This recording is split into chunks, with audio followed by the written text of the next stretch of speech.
video was taken from our live webinar about how to automate the marketing in your business. If you'd like to see the full replay for free, then click on the link below. Meantime, enjoy these nuggets of information from the webinar. Here's a couple of questions I want you to ask, and just write down somewhere on a piece of paper there, yes or no, whether you do this. First one is, you keep a spreadsheet or a box of client business cards.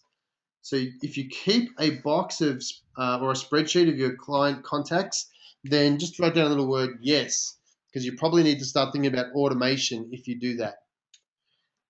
The next one, if you lick stamps, no, not really. If you manually send out emails to your list of customers, or even worse, don't send them out at all. So if you're manually sending them out to your customers, then you really start to, you should really start to think about automating your business. You only take payments over the phone or in person. If you're only taking payments over the phone or in person, it means that you really have to be present for someone to pay you money. Wouldn't it be much easier if you could be sleeping when people are paying you money? It's a great thing to wake up to in the morning when people have paid you money while you were sleeping. So if you're only taking payments over the phone, then you need to think about automating. Next one, you rely on customers choosing to give you feedback. This is one that people don't think about too often. But if you have to go and ask customers to give you feedback, then you could be wasting a lot of your time, and you could be missing out on a lot of important feedback that you need to get. Often when people choose to give you feedback, it's really not that positive.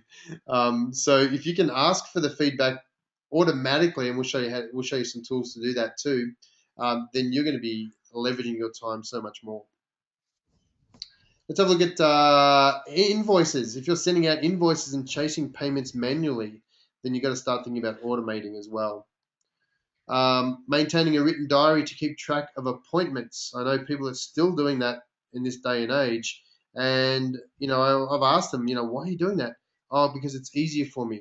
It's not really easier. It's something that they're comfortable with, but it's just that they haven't been shown how easy it is to make use an app or a specific tool to make it a lot easier for them.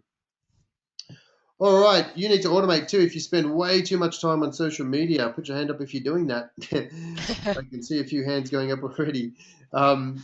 Yeah, so if you're spending way too much time on social media, we're going to show you some tools today, how we automate our social media activities as well. I like how you said, and hope it's working, question mark. Yeah, and hope it's working, and hope it's working. Yeah. Shoebox, is this your shoebox, Heather? You need to automate if you have a special shoebox for all your receipts. Now, we won't cover financial ones in this webinar today. We're going to mainly talk about marketing, but I wanted to give you just an overview of what we're going to be covering in a couple of these webinars coming up. And if you're writing proposals, if you spend a lot of time doing proposals for people, there's some automated proposal systems out there too, which we'll cover as well to show you how to really ramp up your time and track what proposals are being looked at, what parts of the proposal they're looking at. It's some pretty cool tools out there for that sort of thing. And if you're currently entering sales data into your accounting program. If you got some great information out of that video, then why don't you go and watch the entire webinar for free? Follow this link, and all you need to do is put your name and your email address in, and you'll have access to that webinar for free. Go on and do it now.